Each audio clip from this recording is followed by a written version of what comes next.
It's a curious thing about human beings. We keep trying to explain ourselves to those who have no intention of understanding. Not because they don't want to hear us, but because they can't. They're watching a different movie altogether.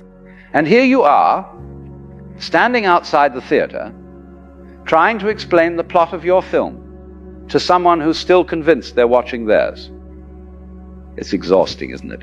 This constant need to justify, to clarify, to make people understand. But what if I told you that the very act of explaining yourself to certain people is like trying to describe color to someone who's determined to see only in black and white?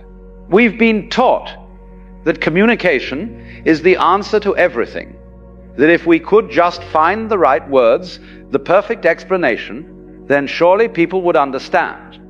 But the truth is far more interesting than that. Some people are so caught up in their own mental constructions, so hypnotized by their own interpretations of reality, that your words become nothing more than noise. And the harder you try to break through, the more energy you lose. It's like shouting into a wind tunnel. The sound goes out, but it never reaches its destination. So let me ask you something.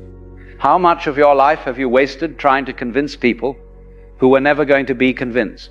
How many times have you repeated yourself, rephrased yourself, exhausted yourself? All in the hope that this time they'll finally get it. And what happened? They twisted your words. They heard what they wanted to hear. They made you the villain in their story, no matter how carefully you explained yourself. This is not an accident. This is not a failure of communication. This is a collision between two entirely different states of consciousness. Now, before we go any further, let me be clear about something.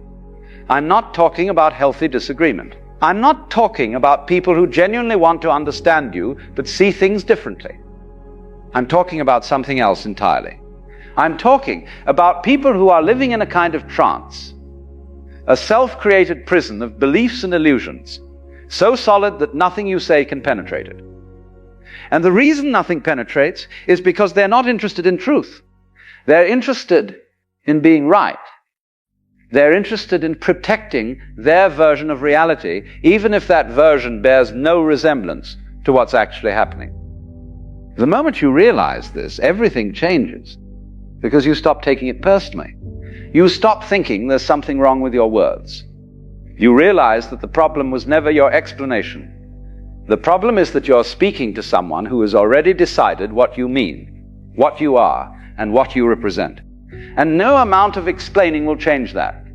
It's like trying to reason with a dream. The dream doesn't care about your logic. It follows its own rules. Let me tell you what happens when you try to explain yourself to someone trapped in illusion. First, you waste your energy. And I don't mean just a little bit of energy. I mean the kind of deep soul-level exhaustion that comes from fighting a battle that was rigged from the start. You pour yourself out trying to be understood, and what do you get back?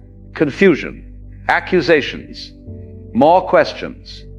It's a loop that never ends because the other person is not interested in understanding. They're interested in their own narrative. And you, my friend, are just a character in their story, a character they've already written. The ancient wisdom traditions understood this. They knew that not everyone is ready to hear the truth. Not everyone can handle it. Some people need their illusions. They need them to survive. Take away their illusions, and they crumble. So they defend those illusions with everything they have. They'll twist your words, attack your character, and if you're still trying to explain yourself to them, you're actually helping them maintain the illusion. Because every time you engage, you give them something to resist. You give them a reason to dig in deeper. There's a story I once heard about a man who spent his entire life trying to convince his neighbor that the sky was blue. The neighbor insisted it was green. So the man brought diagrams, photographs, scientific explanations. He even brought other people to confirm that yes, the sky is blue. But the neighbor wouldn't budge. Green, he said. It's green. And one day, exhausted and defeated, the man gave up. He stopped trying to convince his neighbor. He stopped talking about the sky altogether. And you know what happened? The neighbor became furious. Because without the argument, without the conflict, the neighbor had to face something terrifying, the possibility that he might be wrong. This is what happens when you stop explaining yourself to people trapped in illusion. They get angry, they escalate, they accuse you of abandoning them, of being cold, of not caring. But here's the secret. Their anger is not about you, it's about them. It's about the fact that your silence forces them to look at themselves. And looking at yourself when you've been living in illusion is one of the most uncomfortable things a person can do. So they'd rather you keep talking, keep explaining, keep playing your part in their drama, because as long as you're engaged, they don't have to change. But you don't have to play that game anymore. You can step back, you can be quiet. You can let them have their version of reality without feeling the need to correct it. This is not indifference, this is wisdom. This is understanding that some battles are not yours to fight. Now here's where it gets interesting. When you stop explaining yourself, something shifts. You begin to conserve your energy. You begin to protect what's sacred, your peace, your clarity, your sense of self. These things are precious. And when you throw them into conversations with people who can't receive them, you're wasting treasure. You're casting pearls before swine, as the saying goes. Not because the people are bad, but because they're not ready, they're not capable of seeing the value in what you're offering. And so they trample it, they mock it. They use it against you. Think about the conversations you've had recently, the ones that left you feeling drained, misunderstood, frustrated. Now ask yourself, was the other person actually listening? Or were they waiting for their turn to talk? Were they trying to understand your perspective, or were they simply defending their own? If it's the latter, then you were explaining yourself to someone who was never going to hear you. And the energy you spent was energy you'll never get back. There's a certain kind of person who thrives on this dynamic. They love to pull you into endless explanations because it gives them power. The more you explain, the more ammunition they have. They'll take your words, twist them, and throw them back at you in ways you never intended.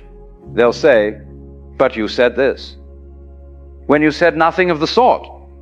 They'll interpret your silence as guilt, your patience as weakness, your kindness as manipulation. And no matter what you do, no matter how clearly you speak, they'll find a way to misunderstand you.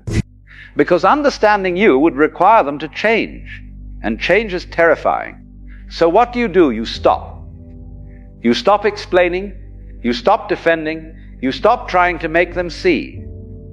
Because the truth is, they already see. They just don't like what they see. And that's not your problem. Your problem is that you've been taking responsibility for their perception.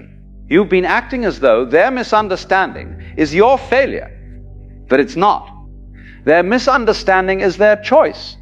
Let me tell you what happens when you embrace silence. First, you reclaim your power. When you stop giving explanations, you stop giving away your authority. You stop acting as though you need their approval, their validation, their understanding. You simply are. And there's something incredibly powerful about that. It's the power of a person who no longer needs to defend their existence.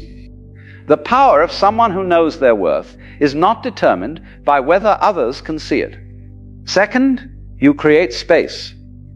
Space for truth to emerge on its own. Space for the other person to sit with their own thoughts without your constant input. Space for God, or the universe, or whatever you want to call that deeper intelligence, to work. When you're always talking, always explaining, you fill up all the space. But when you're silent, something else can enter, and often that something else is far more effective than anything you could have said. Third, you begin to discern. You begin to see who is genuinely interested in understanding you and who is simply interested in the drama. The people who truly care will accept your silence with grace. They'll give you space. They'll trust that you have your reasons. But the people who are trapped in illusion will panic. They'll demand explanations. They'll accuse you of being secretive, distant, cold. And in their reaction, they'll reveal exactly why you were right to stop explaining in the first place. Now let's talk about what silence is not.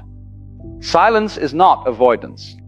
It's not running away from difficult conversations or refusing to communicate when communication is genuinely needed.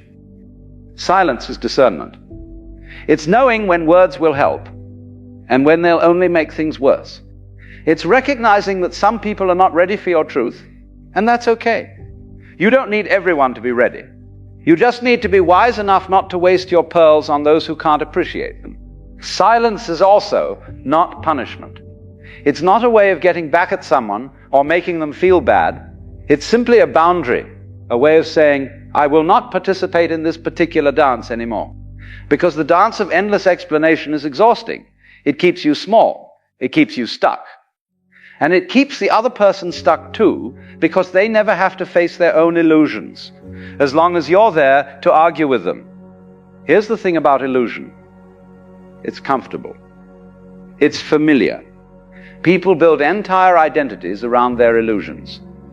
They construct elaborate mental frameworks to support them. And when you come along with your truth, your clarity, your different perspective, you're threatening the entire structure. You're asking them to tear down what they've spent years building. And most people won't do that. They'll defend their illusion with everything they have. They'll fight you, blame you, vilify you, anything to keep their world intact. And you know what? That's their right. They have every right to live in whatever reality they choose. But you have a right too. You have the right to stop exhausting yourself trying to change their mind. You have the right to walk away from conversations that go nowhere. You have the right to protect your energy, your peace, your sanity. And you exercise that right through silence, through the simple, powerful act of not engaging. There's an old saying that goes something like this: never argue with a fool. Onlookers may not be able to tell the difference. But I'd take it a step further. Never explain yourself to someone who has already decided what you are, because no explanation will change their mind. They've made their judgment. They've written their story, and you're wasting your breath trying to edit it. Instead, save your words for those who can hear them. Save your energy for relationships that actually nourish you. Save your truth for people who are hungry for it. Because there are people out there who will understand you without lengthy explanations. There are people who will see you clearly without you having to perform, or prove, or justify. And those are the people worth your time. But what about the others? What about the people trapped in illusion who keep demanding your attention, your explanations, your defense? Let them go, not with anger or resentment, but with compassion. Let them have their illusion. Let them believe whatever they need to believe, and trust that if they're meant to wake up, they will. But it won't be because you convinced them. It will be because life itself taught them. And life is a far better teacher than you could ever be. So here's what I'm asking you to do. The next time someone demands an explanation from you, someone who has already decided what you are, what you meant, what you did, pause, take a breath, and ask yourself, will this explanation actually help? Or will it just give them more material to misinterpret? If it's the latter, stay silent. Let them sit with their assumptions. Let them fill in the blanks however they want. Because their interpretation says far more about them than it does about you. And in that silence, you'll find something extraordinary. You'll find yourself. Not the version of yourself that bends and twists to be understood. Not the version that exhausts itself trying to please everyone. But the real you. The you that exists regardless of whether anyone understands or not. The you that doesn't need validation because it knows its own truth. And that version of you is far more powerful than any explanation you could ever give. Stop explaining yourself to people trapped in illusion, not because you're giving up on them, not because you don't care, but because you finally understand that some people aren't ready to see, and that's okay. Let them have their blindness. Let them have their confusion. Let them have their version of you. Because the real you, the one that knows, the one that sees, the one that simply is, doesn't need their approval. Your peace is more valuable than their understanding. Your energy is more precious than their acceptance. Your truth is more important than their opinion. Remember that. Hold on to that. And the next time you feel that familiar urge to explain, to defend, to justify, just stop. Be still. Be quiet. Be free. Because silence, my friend, is not the absence of communication. It's the presence of wisdom. And wisdom knows when to speak and when to simply let things be.